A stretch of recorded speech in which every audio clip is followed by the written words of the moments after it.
Bien, ¿qué tal a todos? Yo soy Benjamín Carranza y estamos aquí en el Instituto de Adoración. Hoy tuvimos la bendición de hablar sobre lo que es la alabanza profética y la verdad fue una experiencia de mucha bendición. Pudimos percibir en el corazón de los muchachos un deseo de aprender. Estuvimos hablando mucho sobre cómo es que el Señor está utilizando la música, la alabanza, para hablar sus propósitos a este pueblo y a esta generación. Y bueno, nuestra oración es que se levanten cada vez más músicos con esa conciencia profética, con esa perspectiva de quiénes somos en Dios, dónde estamos y hacia dónde vamos. Nuestra oración es que cada vez más músicos y cada vez más levitas ejerciten el ministerio profético, se expongan a la presencia de Dios y declaren las verdades, los principios, los mandamientos de Dios a través de la música. Hemos sido desafiados esta mañana. La presencia del Espíritu Santo ha sido una tremenda bendición. Desde el primer momento de adoración fue una experiencia preciosa. Y pues yo personalmente estoy muy bendecido con la labor que está haciendo el Instituto de Adoración.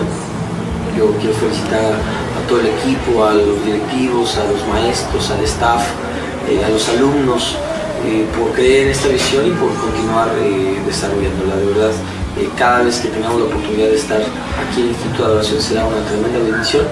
Y pues les invitamos a quienes estén viendo este video a que se sumen, ¿no? a que vengan al instituto, que se preparen, que se capaciten.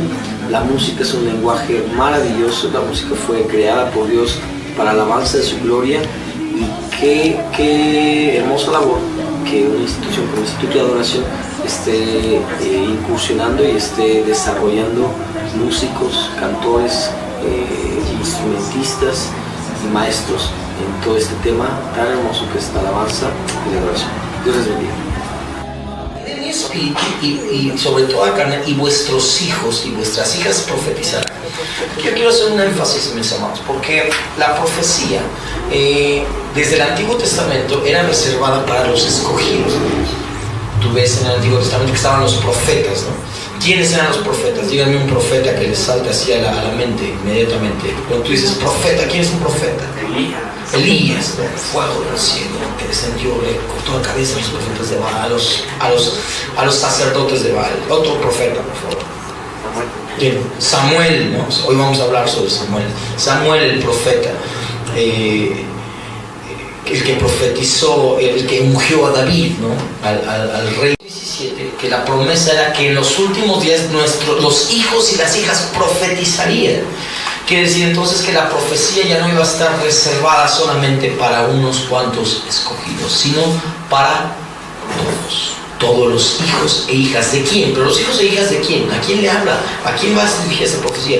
Los hijos e hijas del pueblo de Dios, los hijos e hijas de Dios. El Señor Jesús dijo, se atrevió a decir, bueno, Él se puede atrever a lo que quiera. Dijo que de los hijos nacidos de mujer no hubo ninguno mayor que ¿quién? Que Juan el Bautista. Dice, pero en el reino de los cielos el menor es mayor que Juan el Bautista. Nosotros vivimos, necesitamos saber bien en qué posición del tiempo nos ubicamos. Hay 7 dispensaciones del tiempo, ¿okay? Desde el inicio de la humanidad hasta que concluya la existencia de la humanidad. Hay 7 dispensaciones de tiempo. La primera es la creación, la inocencia, la conciencia, el gobierno humano, los patriarcas, la ley, la gracia. Actualmente nos encontramos en esta dispensación del tiempo, que es la ¿qué? La gracia. Es la 6ª dispensación de los tiempos. La séptima dispensación es el milenio. ¿Okay? Entonces son 7 dispensaciones. Empezamos con la inocencia en el jardín del Edén, ahí fue una dispensación de la gracia. Después de ahí, después de que Adán y Eva pecan, entran en la conciencia, es la dispensación de la conciencia. Después de ahí viene el gobierno humano, donde se levanta Nimrod, ¿no? En la Torre de Babel, y hasta la Torre de Babel se derriba el gobierno humano. Y viene entonces la dispensación de los patriarcas, ¿no? de los patriarcas, Abraham, Isaac, Jacob, ¿no? Hasta Moisés, cuando viene entonces la ley, la dispensación de la ley. Después de la ley viene lo que es la gracia, que es donde nos encontramos, y de ahí vamos a entrar a lo que es el milenio. Entonces, la palabra profética nos va a situar en la dispensación de los tiempos. Dice la Escritura que nosotros tenemos que ser entendidos en los tiempos y en las sazones. Amén. Entonces, ¿qué es esto? Que yo tengo que saber en qué tiempo vivo. La palabra profética me dice en qué tiempo estoy viviendo.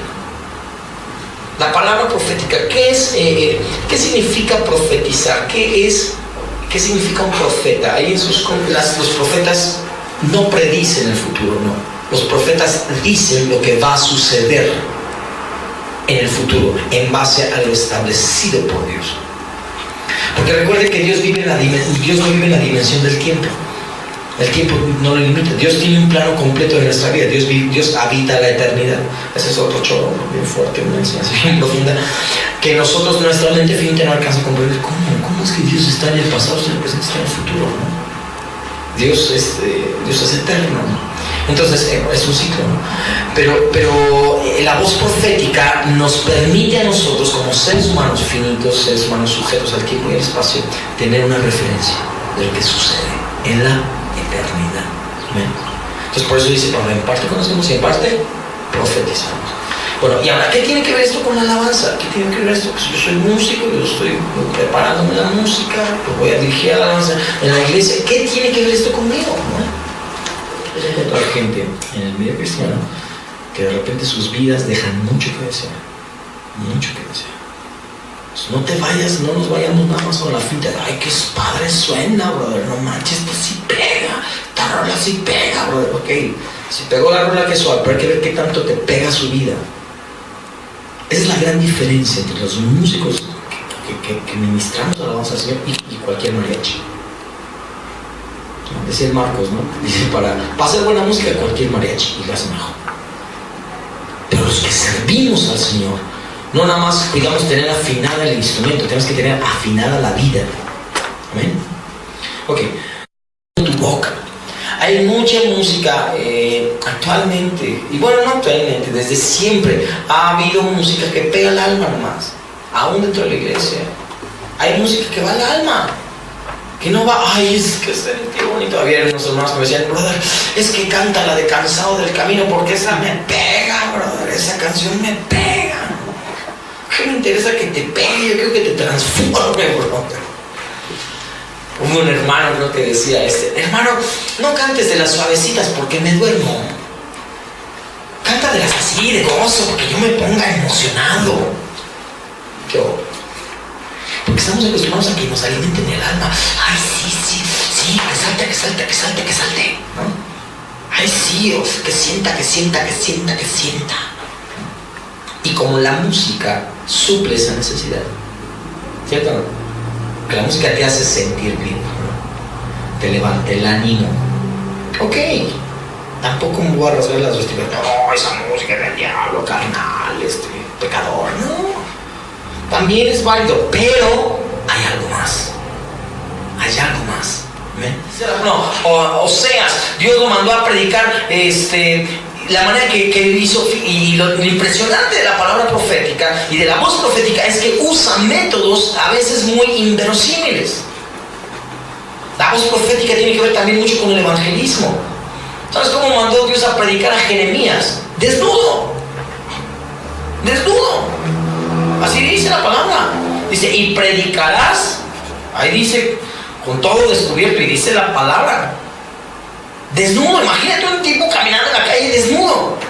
Y él decía, esta es tu condición, Israel, delante de Dios. Eres desnudo, estás necesitado. Aunque tengas dinero, aunque tengas sustento, estás desnudo y necesitado, pobre, miserable. A Oseas, ¿cómo lo mandó a predicar? Casándose con una prostituta. Le dijo, imagínate, Oseas, el siervo de Dios. Y le dice, ve y cásate con ella. ¿Pero por qué? ¿Yo qué culpa tengo, Señor? ¿No? Y esa es una revelación de la condición de Jesucristo con la iglesia, con el pueblo, ¿no? Nos saca de lo peor.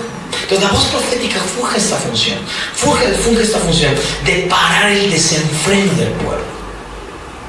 A causa de qué? ¿De dónde viene ese desenfreno? ¿Por qué el pueblo se desenfrena? Número uno, por la religión, y número dos, por el pecado. El pecado. La voz profética siempre tú la vas a encontrar en contra del pecado, en contra de la carne, en contra inclusive de la religión, porque la religión, lo único que hace la religión es es crear cabezones espirituales, cristianos muy cabezones. No, pues que yo sí me porto bien, yo sí guardo los mandamientos, yo sí conozco la palabra, tú no la conoces, y mire, y te sueltan el juicio, ¿no? Divino. La religión no nos acerca a Dios. Dios no vino a predicar religión. ¿Cuál fue la predicación del Señor Jesucristo? Fue que el reino de los cielos se ha acercado. Esa es la predicación, esa es la palabra. Bueno, la presencia de Jehová, vestido de un efod de lino. Este efod de lino no es el de las piedras. Este efod de lino es como una especie de túnica solamente con la que habitaba. Es decir, ya de niño Samuel ya estaba. ¿Qué es ministrar? ¿Qué significa la palabra ministrar? Normalmente, es que la administración es todo padrísimo, es que vamos a ministrar, es que voy a ministrar. ¿Qué es ministrar? ¿A qué le suena? Hay básicamente dos palabras que son sinónimos de ministrar. Servicio. Servicio, okay. Servir e impartir. Cuando ministramos, servimos e impartimos, es decir, damos, compartimos. Por eso nos decimos, es que Señor, es que tuve una administración de parte de Dios. ¿Qué pasó? ¿Qué? ¿Sentiste bonito? No. Hubo una impartición. Estuviste en la presencia de Dios y algo te fue dado. Dios te compartió algo, te dio un pedazo del pastel. Es la administración, ¿no? A mí me pasa que normalmente nos invitan, hermano, queremos que venga a predicar, pero queremos tener una administración, hermanos. Qué bueno que quieres. Obviamente entiendo que los hermanos ¿cómo decirlo? Identificamos la administración como el tiempo después de la prédica, cuando viene el llamamiento y la adoración fluye y como que hay una atmósfera espiritual, ¿no? Sí, bueno, ahí como que ahí identificamos el tiempo de la administración. Bueno, es parte de, pero la administración tiene que ser con impartición. Es decir, si Samuel estaba ministrando en la presencia de Dios y estaba sirviendo, estaba haciendo su chamba, pero también estaba impartiendo, estaba dándole a Dios de él mismo, su tiempo, su vida. Eso es ministrar, es darnos a otros, es impartir a otros. Entonces, cuando tú ministras alabanza, cuando tú ministras en la música, ¿qué estás haciendo? Sirviendo e impartiendo. Cuando estás ministrando, le estás dando parte de ti. ¿Estás ahí? Entonces, ¿se dan cuenta cómo el enfoque va cambiando totalmente? El enfoque de la música dentro del pueblo de Dios, dentro de los salmistas, los ministros, los músicos, es muy diferente de allá afuera. Amén. 3. Otra condición, o qué más podemos hacer para poder recibir la voz profética. Número 3 es el crecimiento. Ahí dice en Samuel 2:21 y 2:26, dice que Samuel crecía, y no nada más crecía, sino que él crecía delante de Jehová. El crecimiento es algo que mucha gente piensa que se da con el simple hecho de pasar el tiempo. Nada más con que pase el tiempo, pues ya crecí, ¿no? Ya, pues sí, tu cuerpo, como es una máquina perfecta, está diseñado para crecer y desarrollarse. Tu cuerpo va a crecer, pero tu espíritu y tu alma tienen que ser expuestos a una atmósfera de crecimiento. Y la única manera en que tu espíritu crece es expuesto a la presencia de Dios y expuesto a la palabra de Dios. ¿Estamos ahí? La única manera en que puedes alcanzar madurez espiritual es expuesto a la presencia de Dios y a la palabra de Dios. Es necesario alcanzar desarrollo y madurez. ¿Qué es crecimiento? Desarrollo y madurez. Eso es crecimiento. Ahí lo tenemos. Desarrollo y decía el profeta ahí. Fíjate cómo es el poder de la voz profética. Que Dios llevó al profeta Daniel frente a Nabucodonosor, el hombre más poderoso de la tierra en su momento. Y le dijo: Dios te dice que tú vas a ser hecho como una bestia del campo. Nabucodonosor tenía el poder narcoso para mandarlo a matar, y lo mandó a matar. ¿Cierto o no? Lo mandó a sobre Dios mismo. Fíjate el poder de la voz profética. Establece el reino de los cielos. Cierra las bocas de los leones. Por eso dice la palabra que cuando te presentes delante de las personas de eminencia, no tengas miedo de lo que vas a decir. porque el Espíritu Santo va a llenar tu boca de palabras. Mis hermanos, chavos, hermanos, va mucho más allá de sonar bonito, va mucho más allá de hacer una buena canción, va mucho más allá de que nos presten un forfeit. Yo le agradezco a Dios que ahorita nos van a prestar con lo de One World, nos van a prestar la presidencia municipal. Va a poner el día de... Sí, ya se avisó, ya están ahí avisados, ¿no? Sí. Más o menos. No sé bien. ¿Sí? One World, ¿no? Invitamos aquí nos tocó aquí coordinar lo de One World Pachuca, vamos a evangelizar. La presidencia nos va a prestar 2 horas del programa de los domingos, allí en la pérgola. La inversión es como de 70,000 pesos en su producción, en las donas y todo. Y vamos a hablar sobre los principios cristianos como un modo alternativo de vida. Es lo que vamos a hablar. Vamos a decir, es que los valores cristianos pueden rescatar esta sociedad. Y nos vamos a parar ahí y ellos nos van a poner el audio y ellos nos van a poner todo. Ok, no vamos a poder predicar abiertamente de Cristo, pero no necesito decir Jesucristo para decir, sabes que tú tienes que amar a tu esposa. La palabra de Cristo que dice, no me permiten, no lo digo, pero ya cuando se acerquen y les demos la tarjeta, en panfletos podemos decir lo que queramos. Entonces, ¿qué quiere decir, mis amados? Que la voz profética, cuando uno se acostumbra o se habitúa a hablar lo que Dios quiere que hablemos, a meterse en ese río, tú vas a empezar a hacer cosas. Tú vas a empezar a hablar cosas que dices, ¿y esto de dónde salió? ¿Y esto quién me lo puso aquí? Porque, ojo, ahí entra, ese es otro tema, que es la revelación de Dios. La voz profética está alineada con la revelación de Dios. Y sabes que la revelación, el conocimiento de la revelación no se requiere estudiando. La revelación no viene por el estudio, la revelación viene por la comunión con Dios. ¿Estamos ahí? Cuando Jesús le pregunta a Pedro, le dice, bueno, ¿y quién dice la gente que soy?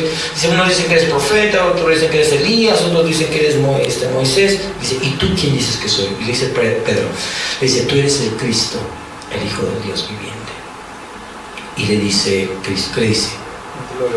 No te lo reveló carne ni sangre, sino mi Padre que está en los cielos. Pedro era un pescador. Porque aún los errores del siervo de Dios, cuando este siervo permanece con Dios, aún los errores le son contados para bendición. Ay, brother, no manches, eso estás bien fumada, brother, ¿cuál fumaste? Ve a David, ve la vida de David. David no era un ejemplar íntegro, ¿eh? Tú ves su historia, tú ves lo que hizo con Abigail, con Betsabe. Era una fichita David. Es tremendo. Pero la gran diferencia entre David y Salomón es que David sabía regresar a la casa del Padre. David sabía el protocolo del cielo. Hay un libro que escribió un hermano Montero que se llama El protocolo de los cielos. Y en este libro él dice que tú tienes que aprender a regresar a casa. David sabía regresar a casa. Sabía cuál era la fuente del crecimiento. David sabía que si se apartaba de Dios demasiado tiempo, él iba a quedar hecho pedazos, y por eso regresaba. Y regresaba. Sí, pecó, sí, se equivocó, sí, la regó y gacho, pero regresaba. Cosa que no sucedió con Salomón, su hijo. Salomón se envaneció demasiado su sabiduría y bueno, hasta la Biblia no registra el profeta final de Salomón, solo dice que se fue tras los dioses de sus mujeres. Crecimiento. Los dos principales obstáculos para la voz profética, bueno, estaba yo acá. Para ejercer la voz profética y el ministerio profético es la comunión e intimidad. ¿Con cuánta confianza e intimidad tenía el joven Samuel con la presencia de Dios? Fíjate que se dormía en el templo, y no nada más en el templo, sino se dormía cerca del arca. Imagínate, ponte en el lugar de Samuel. Estaba viviendo con el sacerdote lejos de sus padres, un niño de 9 años. Un niño de 9 años, lo que quiere, en México lo que quiere es jugar. Y él estaba haciendo labores de sacerdote. Y me pregunto, ¿qué atrajo a Samuel a estar durmiendo en el arca? Y lo dice ahí, 1 Samuel 3:3. Dice que Samuel se dormía cerca del arca, se acurrucaba en el arca. En ese momento, déjame decir que Samuel no conocía la voz de Dios. Dios jamás le había hablado a Samuel. No lo conocía. Jamás lo había escuchado. Entonces, ¿qué es lo que lo traía para estar en el templo? Siendo yo, en mi perspectiva, yo creo que era el poder de la palabra hablada. El propósito. Imagínate, Samuel tenía acceso a los rollos. Tenía acceso a la historia de los patriarcas, de lo que había sucedido en Egipto. tenía acceso a poder leer la historia de Abraham, la historia de Jacob. Hay situaciones de cuando tú comienzas a usar esa voz profética nada más.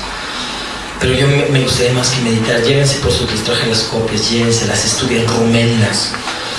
Primero, yo ahora nada más termino con una sola consecuencia. ¿Qué consecuencias tiene para el profeta el hecho de levantar la voz en favor de Dios? Y aquí hay una nada más.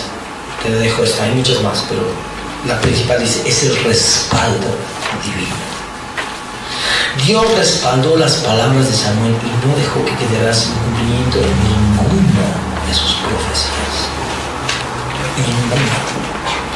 Cuando tú entras en esa dimensión, yo anhelo que tu corazón se encienda y que nos encendamos y podemos levantarnos como una generación de salmistas, de ministros que profeticemos. Dios no va a dejar que ninguna de tus palabras caiga en el suelo. ¿Te imaginas eso? Que Dios respalda lo que dices. Que si tú a alguien de la escuela dices, ¿sabes qué? Si no te acercas a Dios, te va a ir mal. Ojalá que no hagas así, ¿no? Y de repente, ¡fum!, sucede. O sabes que si tú te acercas a Dios, Dios te va a dar un carro nuevo. Y de repente, chinga, híjole, lo había dicho para mí, ¿no? ¿Para qué te solté el carro nuevo a ti, mejor? No. Respaldo de Dios. Respaldo de Dios. ¿Cuántos maneras el respaldo de Dios en lo que haces? Esa es una de las consecuencias de los regalos, de las bendiciones que vienen.